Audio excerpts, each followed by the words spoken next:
साधारणपणे 4 आठवड्यातून एकदा मी पुणा म्युनिसिपल कॉर्पोरेशनमध्ये बारामती लोकसभा मतदारसंघाचे विषय घेऊन जात असते.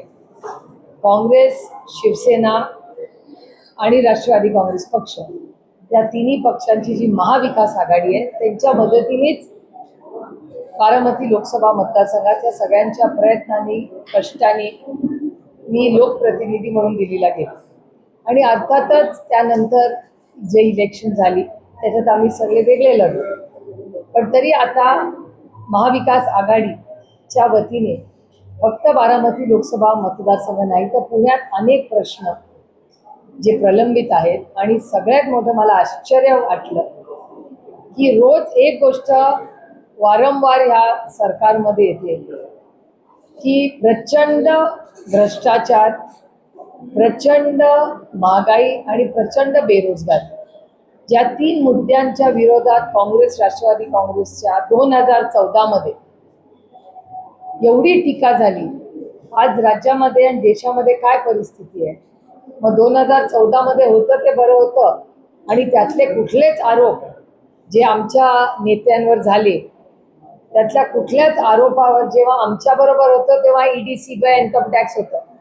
त्याच्यानंतर अनेक लोकांनी पक्ष बदलले आणि त्यांच्याचे आरोप हे सगळे वॉशिंग मशीनमध्ये धुवून निघाले. मग आरोप होते का नाही, मग आरोप खोटे होते का, हा एक वेगळा विषय. पण साधारणपणे पुणे शहरामध्ये वाढती गुन्हेगारी, सगळे प्रोजेक्ट जे काही डिले होत आहेत ते, येणारा उशिरा झालेला पाऊस, त्याच्यामुळे पाण्याचे होणारे प्रश्न, कचऱ्याचा तर प्रश्न असतोच, अशी अनेक महत्त्वाच्या मुद्द्यांवर सविस्तर चर्चा झाली. आणि त्यांची इच्छा आहे की अमोलदादा आणि मी दोघंही पुणे शहराचं लोकप्रतिनिधी म्हणून काम करतो, तर आम्ही जसं शिरूर आणि बारामतीच्या भागासाठी काम करतो तसं पुणे शहरामध्ये होणारा भ्रष्टाचार असेल किंवा पाण्याचं नियोजन होत नाही आहे, खड्डे आहेत, सगळ्यामध्ये आम्ही लोकप्रतिनिधी करून आम्ही दोघांनी जास्त वेळ द्यावा अशी त्यांची मागणी आहे. आणि पुढच्या महिन्यापासून, खरं तर ह्याच महिन्याला 12 तारखेला आम्ही मिटिंग लावतो आणि साधारणपणे एक सिस्टम लावतोय आम्ही की अमोलदादा किंवा मी किंवा आम्ही दोघंही आम्ही दर महिन्याला महाविकास आघाडीची पुणा म्युनिसिपल कॉर्पोरेशनमध्ये एक मिटिंग घेणार आहोत आणि जिल्हा परिषदमध्येही घेणार आहोत. विधान परिषदेसाठी आपल्या जागा महाविकास आघाडीत आपल्या पक्षाला होते. 2 अर्ज दाखल केले काय त्या अनुषंगाने चर्चा झाली? कारण काँग्रेसचे आपले पण दिले, या विषयावर काही चर्चा झाली बैठकीत? या इलेक्शन बद्दल काहीच चर्चा झाली नाही, कारण का ते काँग्रेस सगळे महाविकास आघाडीचे नेते मुंबईत बोलले होते. हर्षवर्धन सपकाळजी, माननीय उद्धवजी, राऊत साहेब आणि त्यांचे सगळेच लोक, आम्ही मागच्या आठवड्यात 2 आमच्या मीटिंग झाल्यात आणि जो काही निर्णय महाविकास आघाडीचा एकत्रपणे लढण्याचा आम्ही तिघांनी घेतलेला आहे, तर आमचे सगळे सहकारी जिथे तिघं आम्ही एकत्र मिळून लढतो, त्याच्यामुळे तो काही विषयाची फार काही चर्चा होण्याचं आज कारणही नाही.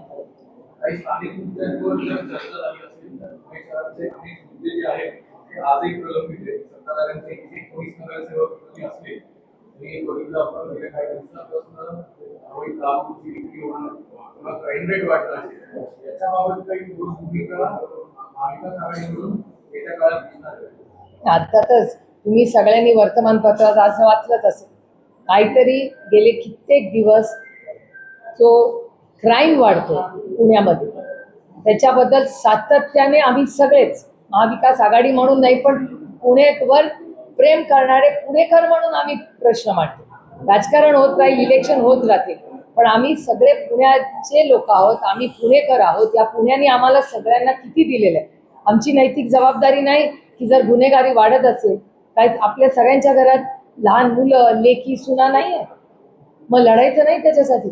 आणि गंमत मला एकच वाटते की महाराष्ट्र सरकारचा स्थानिक डेटा आणि केंद्र सरकारचा क्राईमचा डेटा ह्याच्यात तफावत. म्हणजे आदरणीय माननीय अमित शहाजींचा डिपार्टमेंटचा डेटा, महाराष्ट्र सरकारचा डेटा आणि पुणे शहराचा डेटा, हे तिन्ही वेगळे वेगळे डेटा हे आलेले आहेत. त्यामुळे कुठला डेटा खरा हा एक प्रश्न आहे. पण त्याचबरोबर पुणे शहरामध्ये तुमच्या सगळ्यांच्या चॅनल्सवर आणि प्रत्येक वर्तमानपत्रात एक दिवस आड, कदाचित रोजही असेल, पण कुठली ना कुठली घटना, दुर्दैवी घटना ही पुण्यामध्ये होते. मला आश्चर्य वाटतंय की एवढे सगळे व्हिडिओ सगळ्या चॅनलवर चालत असताना पुण्याचे पोलीस यंत्रणेला ते कसे दिसत नाहीत का ते टीव्हीच बघत नाहीत, हा प्रश्न माझ्या मनात आलेला आहे खरं आणि पडलेला आहे मला.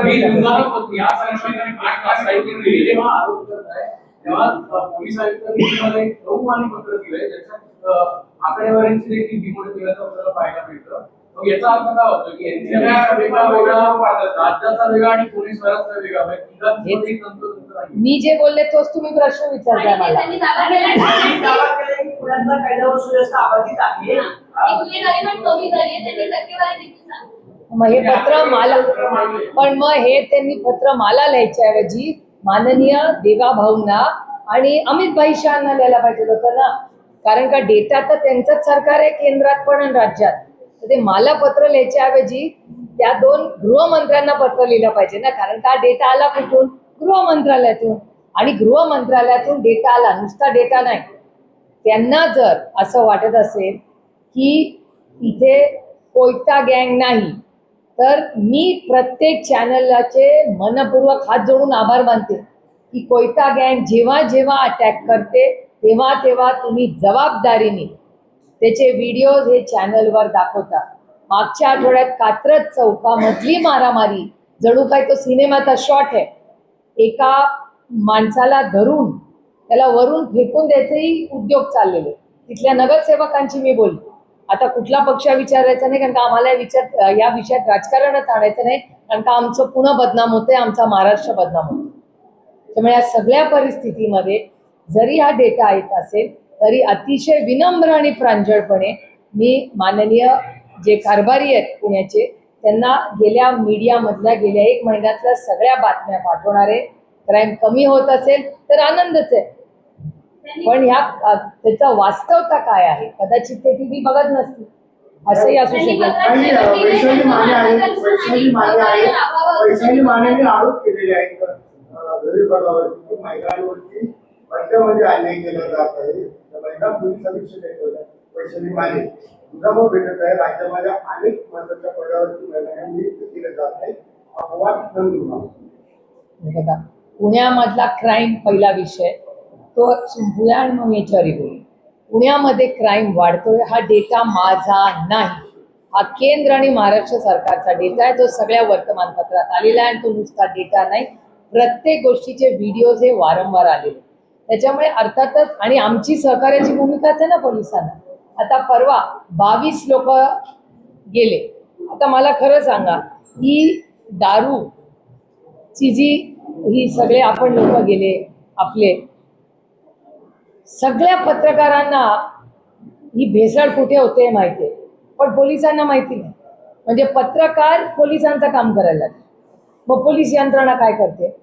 आणि फक्त हे सगळ्या ज्या 20-22 बदल्या झाल्या त्याच्यातून प्रश्न सुटत नाही ना, तुम्हाला मुळाशी जावं लागेल. ड्रग्ज, मला तुम्ही सांगताय की फर्ग्युसन कॉलेज रोडला अनेक वेळा वर्तमानपत्र आणि चॅनल्सवर दाखवलं जातं की तिकडे ड्रग्ज मिळतात.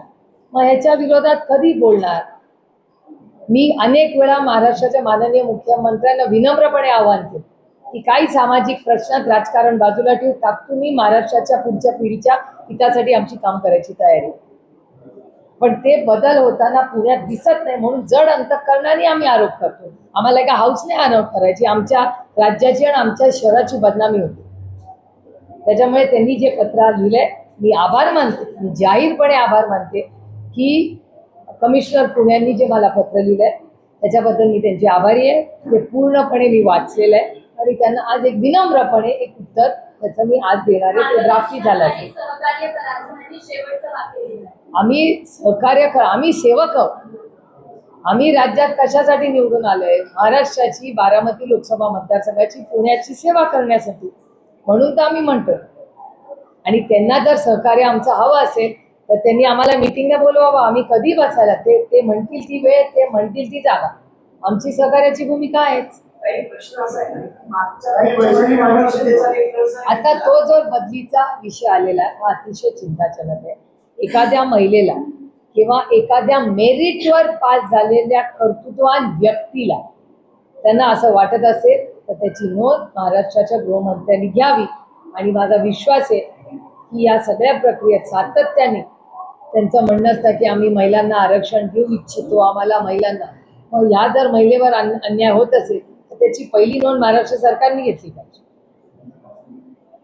राष्ट्रवादी काँग्रेस आपण तर 2 उमेदवारी आज दिले, पण दादांच्या पक्षातून पण 2 उमेदवारी आज दिली.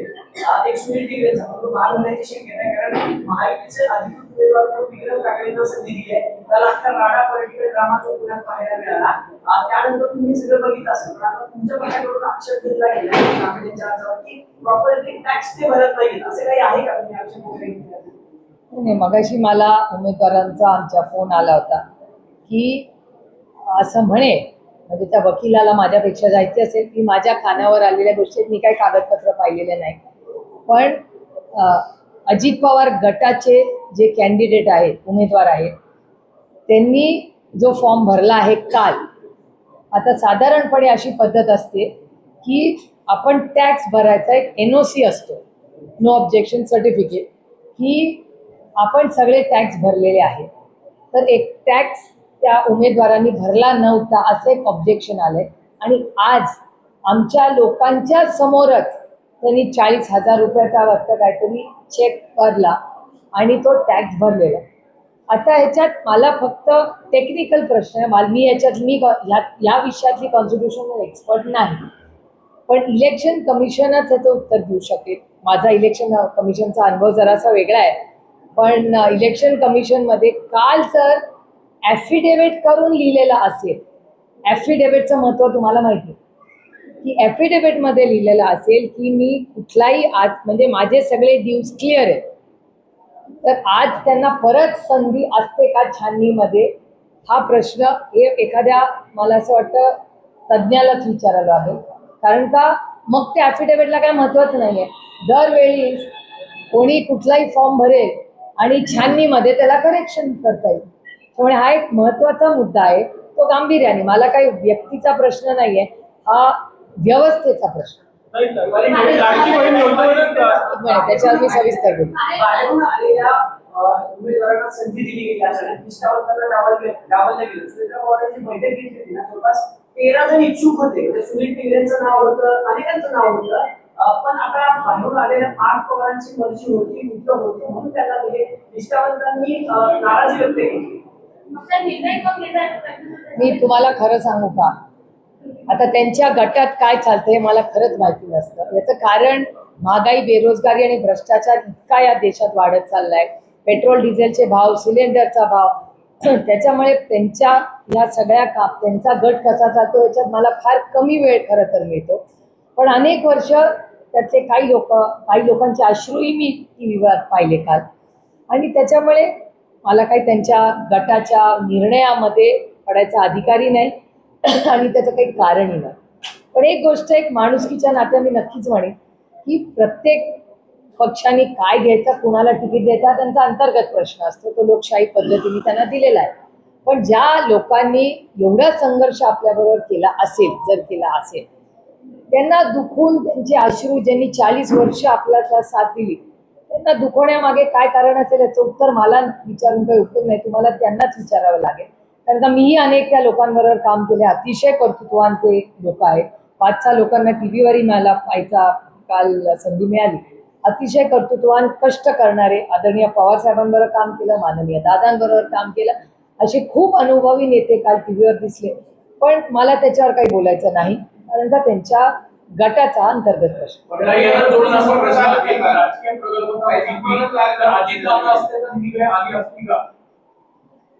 हे बघा, दादा असता तर काय गोष्ट झाली असती, दादा असतात तर खूप गोष्टी वेगळ्या असतात. हे तुम्हालाही माहिती आहे आणि मला माहिती आहे. गंमत मला अशी वाटते की अनेक स्टेटमेंट्स आम्ही तेव्हा केले, तेव्हा आम्हाला खोडून काढण्यात आलं, आणि आज आम्ही म्हणतोय नको रे बाबा, आणि ते म्हणतात नाही नाही तेव्हा असं झालं होतं.